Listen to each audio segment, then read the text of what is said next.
El Baúl de Pesqueira. Un espacio que enriquece diversos acontecimientos históricos a través de la sonoridad de la radio. Esta es una producción del Departamento de Historia y Antropología en coordinación con Radio Universidad. El Baúl de Pesqueira. Enriqueciendo la historia sonora.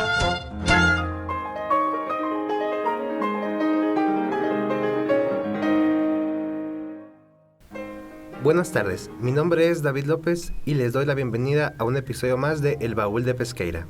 Agradecemos a Radio Universidad por el espacio y les recordamos que este programa es una producción del Departamento de Historia y Antropología de la Universidad de Sonora. Nos escuchan a través de la frecuencia 107.5 FM Radio Universidad y los invitamos a seguirnos a través de nuestras redes sociales donde nos encuentran como El Baúl de Pesqueira en Facebook, Instagram, YouTube, TikTok, Spotify y Apple Podcast. El tema de hoy es epidemias en Sonora en el siglo XIX. Y para hablarnos sobre ello hemos invitado al doctor Irán Félix Rosas. Pero antes de comenzar con la entrevista, los invito a escuchar la cápsula de mi compañera Stephanie Alanis, titulada El cólera llegó a Sonora. Y el cólera llegó a Sonora. El cólera es una enfermedad infecciosa causada por el consumo de agua o alimentos contaminados, con la bacteria Vibrio cholerae, caracterizada por un inicio brusco de diarreas, náusea y vómito, ocasionando una deshidratación que de no tratarse puede ser mortal. Durante el siglo XIX, la enfermedad originada en el río Ganges, en la India, se diseminó por todo el globo, desde 1817, a lo que se le llamó la primera pandemia. Durante todo el siglo, la enfermedad azotó el mundo 6 veces más. El cólera llegó al continente americano hasta junio de 1832, donde se detectó en Canadá. De ahí pasó a Estados Unidos, llegando hasta Nueva Orleans, desde donde ingresó a México, por 2 vías. La primera, en abril de 1833, a través de una colonia anglosajona, ubicada en el río Brazos, en Texas, y la segunda, en Tampico, en mayo del mismo año. Una tercera vía fue proveniente de La Habana, llegando a Campeche en junio. Ya en el país se dispersó por muchos estados y de ahí lo que hoy es Centroamérica. Gracias a la escasez de vías de comunicación con el centro de México, esta enfermedad no llegó al estado en 1833. Sin embargo, ese no fue el caso para la epidemia de 1850, ya que proveniente de California, el cólera desembarcó en el puerto de Guaymas, con el primer deceso registrado el 24 de noviembre. Desde ahí se dispersó hacia toda la entidad, a través de las vías comerciales, siendo la parcial ruta Guaymas, Hermosillo, Ures. En Hermosillo se cobró su primera víctima el 2 de diciembre y en Ures el 15 de diciembre. Desde ahí pasó hacia Conchi, Moctezuma, Zaguaripa y sus alrededores. 2 meses después de su primera víctima, llegó a Álamos desde Guaymas. Solo en estas poblaciones el cólera se llevó cerca de 1,500 vidas el año de 1851, lo que afectó la demografía estatal, llegando a casos en los que se registraron más decesos que nacimientos, como fueron los casos de Moctezuma y Zaguaripa. En la actualidad, el estado está libre de cólera desde 1997. Sin embargo, se han registrado algunos casos aislados a través de los años, pero sin el potencial de ser epidémico, por lo que es recomendable mantener una buena higiene a la hora de preparar y consumir alimentos. Me gustaría recomendar la tesis de maestría de Viviana Ramírez Arroyo, titulada El impacto social y demográfico del cólera en Sonora, que fue la fuente principal de esta cápsula. Esta cápsula es de la autoría de nuestra compañera Stephanie Alanis y en la voz su compañero Jesús Antonio Motel, para El Baúl de Pesqueira.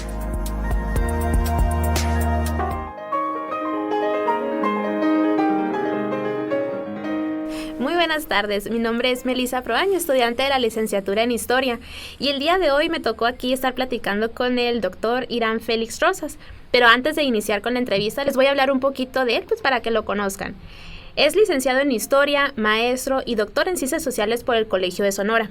Adscrito al Departamento de Historia y Antropología en la Universidad de Sonora, en donde se desempeña como profesor e investigador de tiempo completo y es coordinador de la maestría en Enseñanza y Historia. También es miembro del Sistema Nacional de Investigadores Nivel 1, perfil deseable del Programa para el Desarrollo Profesional Docente, y sus temas de estudio son epidemiología histórica, memoria histórica, enseñanza de la historia.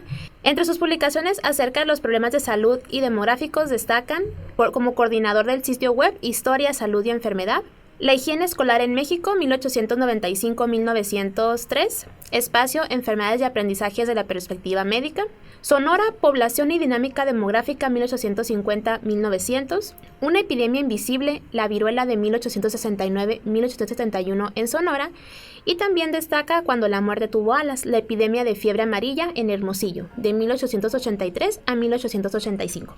Sea bienvenido, maestro. Muchas gracias. ¿Qué tal? ¿Qué le parece si empezamos? ¿Está de acuerdo, listo? De acuerdo, estoy listo. Muy bien. Otra vez estoy listo. Perfecto. Pues mire, me gustaría iniciar con esta pregunta.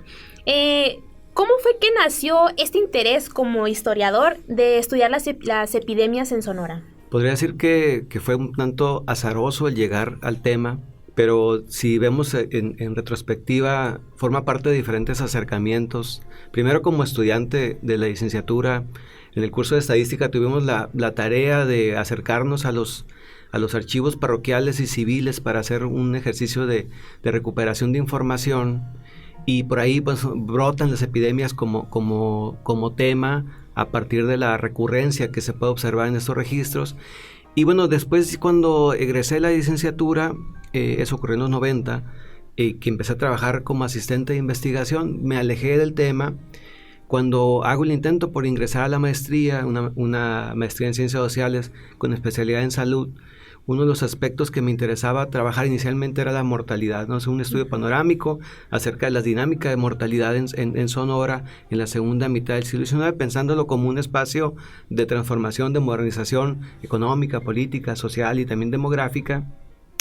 Le hice la propuesta a quien fue mi director de tesis, que fue el doctor Marcos Medina, y bueno, quedé así entré como con ese proyecto. Ya en el curso de la maestría, en la materia de epidemiología y demografía, ahí tuve la asesoría de mi profesor, de mi profesora, para como cambiar la mirada de lo general y concentrarme en un aspecto en particular, que era un brote epidémico, ¿no? Cuando un brote epidémico de fiebre amarilla que se da entre Hermosillo, Guaymas, un poquito de Ures, un poquito de Álamos. Parece así como frase de Los Simpson, ¿no? Pero es como muerde diferentes o afecta a diferentes localidades. Y a mí me parecía luego poca cosa, dejar como la visión panorámica y quedarme en una enfermedad en particular.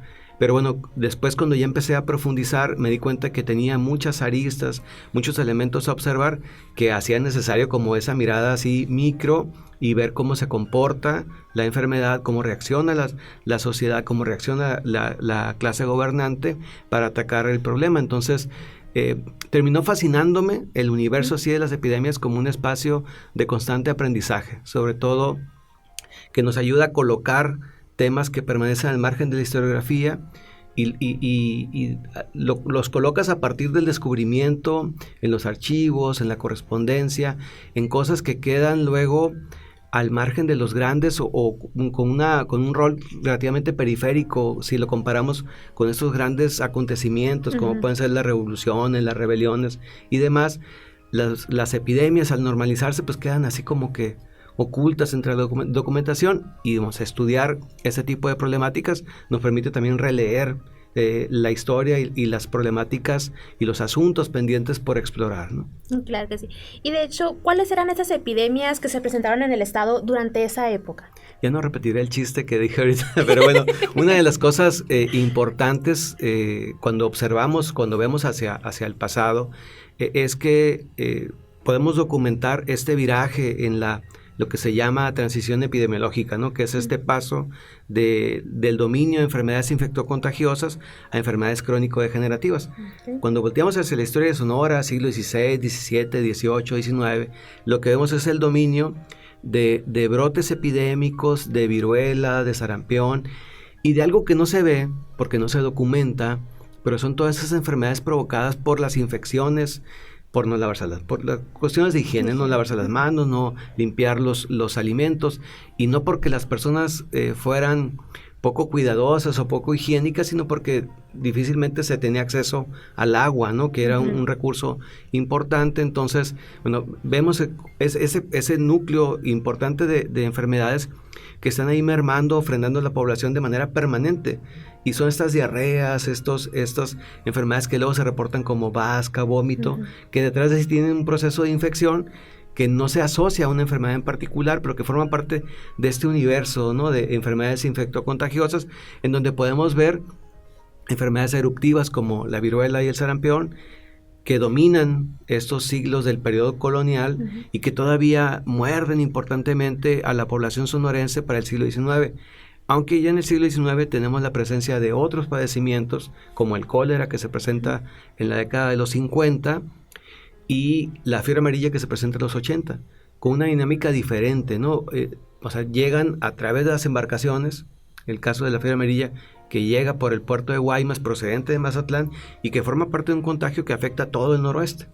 Digo, y tan afecta, y es necesario así como luego una visión regional, que para comprender lo que ocurre en Guaymas y en Hermosillo, tenemos que ver también lo que está ocurriendo en San Francisco, lo que está ocurriendo en San Blas, y lo que está ocurriendo también en el sureste mexicano, porque de alguna forma están encadenados estos brotes, ¿no? Eso no ocurría durante el periodo colonial, es decir, eran brotes más locales o más regionales, pero como de este paso de la sierra o del norte de Sinaloa a Sonora, y luego se difuminaba. ¿Por qué? Porque no teníamos comunicaciones o medios de comunicación que aceleraran el contagio, ¿no? Después, ya cuando se establece el ferrocarril, vamos a ver una dinámica diferente, porque estamos expuestos a los brotes que se desarrollaban en el norte, ¿no? Y como llegan de Arizona, alertas por brotes de viruela, por ejemplo, que eso era algo que no ocurría antes de ese proceso de modernización que se da a partir del ferrocarril, ¿no? Entonces, cuando volteamos hacia el pasado, vemos el dominio de estas enfermedades infectocontagiosas, que ya para el siglo XX, que también es parte del pasado, vemos cómo se reconfigura y aparecen las enfermedades crónicas, ¿no?, como la diabetes, como el cáncer, que son, digamos, que integrantes de las familias, ¿no?, como estas enfermedades que persisten, que prevalecen y que acompañan al ser humano 20, 30 años antes de la muerte, ¿no? Entonces, antes enfermarse, por ejemplo, de viruela significaba que probablemente dentro de una semana ya podías llegar al cementerio, y hoy enfermarte de diabetes puedes tener 30 años y quizá morirte de otra cosa y no de diabetes, ¿no? O igual de hipertensión o de cualquier otra enfermedad crónica, ¿no? Suena curioso cuando lo vemos con esa perspectiva, ¿verdad? Porque ahorita lo consideraríamos como una enfermedad erradicada o controlada, ¿no? Si no te vacunas, pero es curioso cómo funcionaba en esa época. De hecho, la siguiente pregunta es, ¿cuáles eran las medidas tomadas por los gobiernos de la época? ¿Cómo evitaban esa propagación? Bueno, todas las medidas eran reactivas o eran en respuesta a algo que ya existía. No había medidas preventivas. Había medidas que buscaban la prevención, pero que cuando ya vemos lo que ocurre cuando se dan los brotes, es evidente que no existían prácticas preventivas. Es decir, todos los elementos o todas las recomendaciones de limpieza, de higiene de los espacios públicos y privados se retoman cuando hay brotes epidémicos, lo cual nos habla que no limpiaban las cosas, que los animales convivían con los seres humanos y demás, y que eso, bueno, evidentemente genera padecimientos que se convierten en recurrentes, ¿no? Sobre todo, por ejemplo, si imaginamos esta Sonora en donde los cochis o los cerdos no estaban en un corral, sino que andaban comiendo y dejando lo que les sobraba por todos lados, y que las casas, por ejemplo, no tenían sanitarios o no tenían letrina siquiera, entonces que toda la parte de excremento se hacía de manera irregular. Eso, bueno, provoca, entre otras cosas, que el polvo estuviera lleno de muchas cosas, ¿no?, que llegaban al ser humano y, bueno, provocaban diferentes padecimientos. Entonces, la reacción o las acciones preventivas eran mínimas. Y si consideramos, a propósito de la pasada o presente pandemia, lo que ocurrió en torno a la vacuna, por ejemplo, las reacciones y los movimientos antivacunas y las dudas de que la vacuna nos iba a poner un chip que iba a observar cuántas conversaciones privadas teníamos en Facebook, cosas sin sentido, pero que forman parte de los temores contemporáneos en torno a un agente preventivo como una vacuna. Las vacunas, como tal, o cualquier método preventivo, tenemos como humanidad 220 y tantos años, ¿no?, que se descubre un método preventivo contra la viruela, ¿no?, en Inglaterra, por Edward Jenner. Dice, ok, podemos prevenirlo de esta manera. Existía eso. Sin embargo, vemos brotes recurrentes en Sonora y en México que son provocados por la falta de prevención, porque se sabía cómo se prevenía, pero no se tenía acceso a la vacuna. Entonces, cuando vemos el conjunto de acciones ante las enfermedades, todas son acciones que buscan corregir lo que ya está pasando. Claro. No hay acciones que se adelanten a las enfermedades. Entonces la vacuna en Sonora, por ejemplo, contra la viruela, se aplica cuando están los brotes, no se aplica de manera anticipada. Porque incluso en espacios modernos, como puede ser la Ciudad de México, hay carencia de vacuna.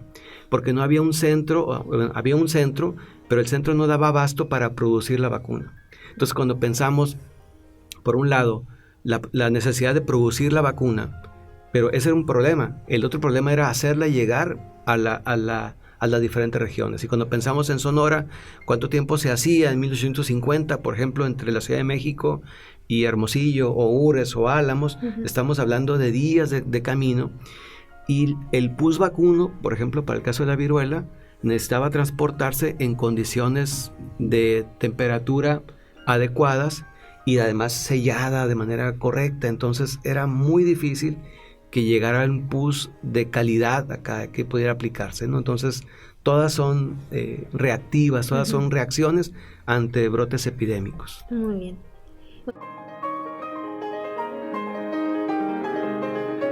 Les recordamos seguirnos en redes sociales, en Facebook, Instagram, YouTube, TikTok, Spotify y Apple Podcast. A continuación, les presento la siguiente cápsula a cargo de mi compañera Carla Cota, que lleva por título La peste bubónica amenaza por invadir el país.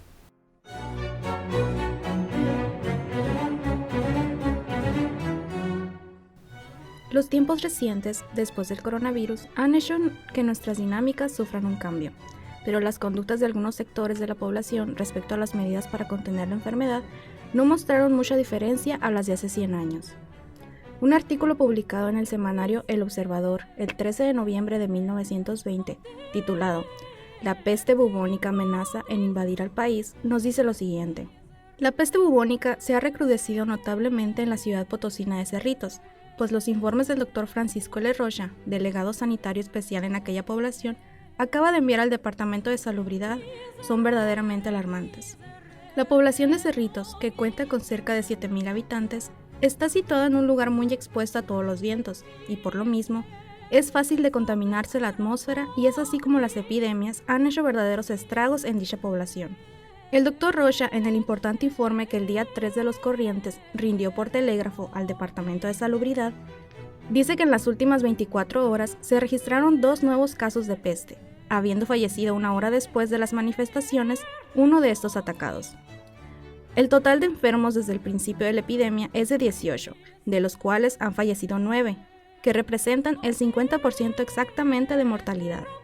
Informa también el Dr. Rocha que acaban de llegar procedentes de San Luis Potosí 10 estudiantes de medicina, procediéndose desde luego a organizar la campaña en una forma más efectiva, enviando 5 estudiantes a la ciudad comarcana de Carbonera, con el objeto de prevenir el mal. Desgraciadamente, según manifiesta el Dr. Rocha, se ha visto obligado a vacunar a viva fuerza a muchos habitantes de Cerritos, pues se han mostrado refractarios a este medio preventivo del mal. Por ahora, no ha sido posible obligar a vacunarse a todo el mundo, sino a aquellos que tienen que salir de la ciudad. Para el Baúl de Pesqueira, Carla Cota.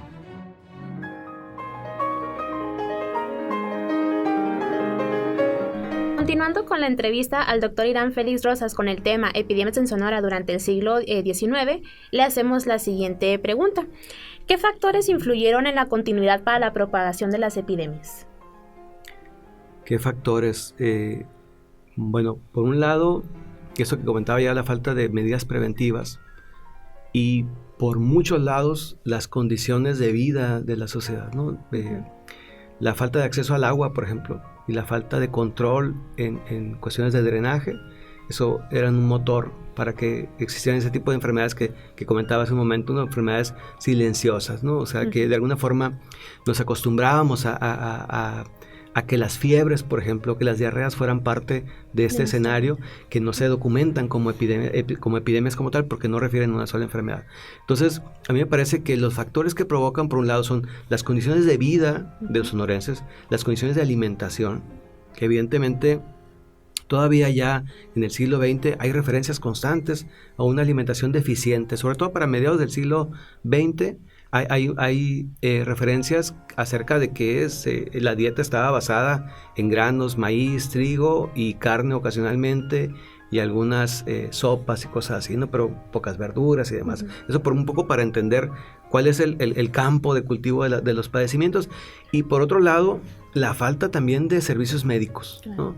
Porque si pensamos y volteamos a este edificio que está enfrente de la universidad, el Hospital General es un hospital que tiene 70 años, ¿no? Funcionando. Entonces, que es ya para casi mediados del siglo XX que se establece ese espacio de atención a los problemas de salud. Entonces, la presencia de médicos, incluso la falta de boticas para abastecer de medicamentos, se convertían en pequeños nudos que propiciaban la persistencia de algunos padecimientos, ¿no? Okay.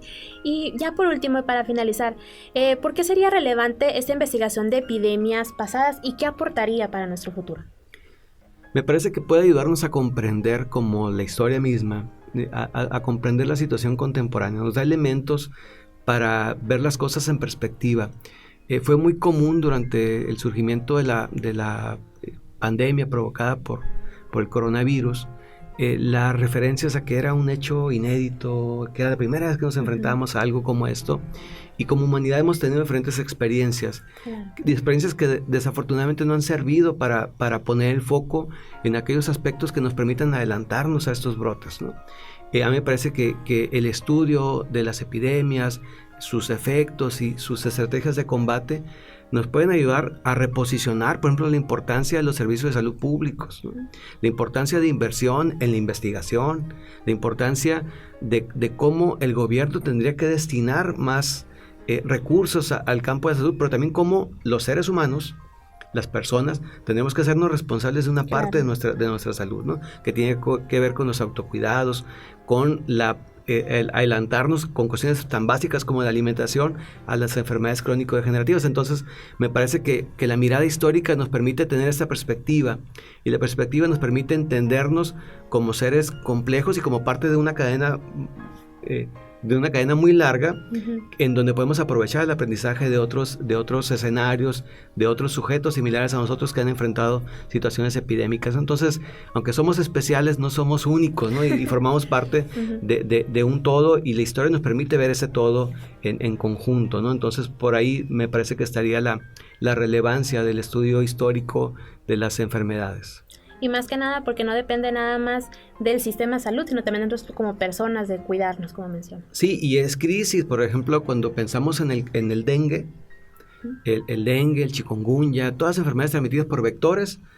O sea, no va a llegar el Estado a limpiarte tu casa para evitar los charcos y el amontonamiento de agua, ¿no? Entonces, somos nosotros como sujetos quienes podemos resolver esa parte de las problemáticas. Y la preventiva más que nada. Sí. Así. Pues le agradecemos mucho, maestra, traernos este temazo aquí al Baúl de Pesqueira.